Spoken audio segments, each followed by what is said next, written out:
Hi everyone, welcome back to my channel intellectual प्राणी। तो चलिए शुरू करते हैं आज का हमारा वीडियो। कैबिनेट ने राष्ट्रीय शिक्षा नीति 2020 को मंजूरी दे दी है। आपकी जानकारी के लिए बता दूं कि राष्ट्रीय शिक्षा नीति को 1986 में अपनाया गया था और अंतिम बार इसे 1992 में संशोधित किया गया और अब 34 साल बाद शिक्षा नीति में परिवर्तन होने जा रहा है। तो इस वीडियो में हम बात करेंगे नई शिक्षा नीति के बारे में और उसमें होने वाले परिवर्तनों के बारे में। मानव संसाधन विकास मंत्रालय यानी MHRD का नाम बदलकर अब शिक्षा मंत्रालय किया जाएगा। नई शिक्षा नीति में 10+2 के फॉर्मेट को पूरी तरह खत्म कर दिया गया है।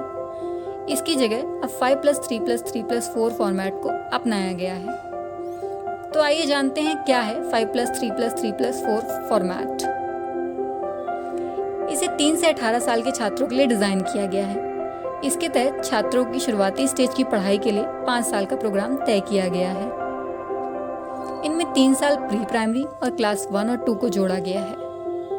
इसके बाद क्लास 3, 4, 5 को अगले स्टेज में रखा गया है। इसके अलावा क्लास 6, 7, 8 को 3 साल के प्रोग्राम में बांटा गया है। आखिर क्लास 9, 10, 11, 12 को हाई स्टेज में रखा गया है। इसके अलावा स्कूलों में कला, वाणिज्य, विज्ञान स्ट्रीम का कोई कठोर पालन नहीं होगा। छात्र अब जो भी सिलेबस चाहें वो ले सकते हैं। तो आगे बात करते हैं नई शिक्षा नीति की विशेषताओं के बारे में। नई शिक्षा नीति में शिक्षा का अधिकार, राइट टू एजुकेशन कानून के दायरे को व्यापक बनाया गया है। अब 3 साल से 18 वर्ष के बच्चों को शिक्षा का अधिकार कानून 2009 के अंदर लाया जाएगा। अब कला, संगीत, शिल्प, खेल, योग, सामुदायिक सेवा जैसे सभी विषयों को भी पाठ्यक्रम में शामिल किया जाएगा। इन्हें को करिकुलर या एक्स्ट्रा करिकुलर नहीं कहा जाएगा। नई शिक्षा नीति बच्चों में जीवन जीने के जरूरी कौशल और जरूरी क्षमताओं को विकसित करने पर जोर देती है। नई शिक्षा नीति के तहत उच्च शैक्षणिक संस्थानों में वर्ल्ड क्लास रिसर्च और हाई क्वालिटी एजुकेशन पर जोर दिया जाएगा। अब हायर एजुकेशन में वर्ल्ड क्लास रिसर्च पर फोकस किया जाएगा। अंडर ग्रेजुएट प्रोग्राम का ढांचा भी बदला जाएगा। अब कोर्स के दौरान कई कक्षा से निकलने या प्रवेश करने के विकल्प दिए जाएंगे। सिलेबस में भारतीय ज्ञान पद्धतियों को शामिल करने, राष्ट्रीय शिक्षा आयोग का गठन करने और प्राइवेट स्कूलों को मनमाने तरीके से फीस बढ़ाने से रोकने की भी सिफारिश की गई है। आयोग ने शिक्षकों के प्रशिक्षण में व्यापक सुधार के लिए शिक्षक प्रशिक्षण और सभी शिक्षा कार्यक्रमों को विश्वविद्यालय या कॉलेजों के स्तर पर शामिल करने की सिफारिश की है। आगे अन्य विशेषताओं के बारे में भी जान लेते हैं। इस नीति की सबसे बड़ी विशेषता यह है कि स्कूली शिक्षा, उच्च शिक्षा के साथ कृषि शिक्षा, कानूनी शिक्षा, चिकित्सा शिक्षा और तकनीकी शिक्षा जैसे व्यावसायिक शिक्षाओं को इसके दायरे में लाया गया है।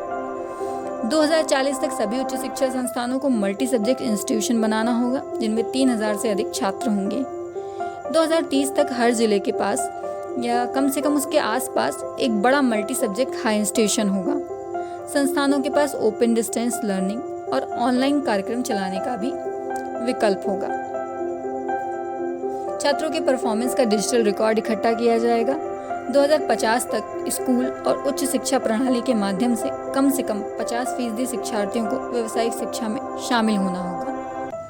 गुणवत्ता युक्त अनुसंधान के लिए एक नया राष्ट्रीय शोध संस्थान बनेगा। इसका संबंध देश के सारे विश्वविद्यालयों से होगा।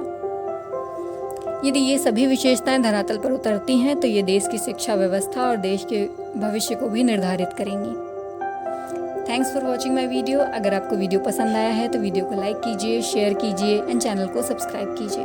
And also don't forget to hit the bell icon. फिर मिलते हैं एक नए टॉपिक के साथ।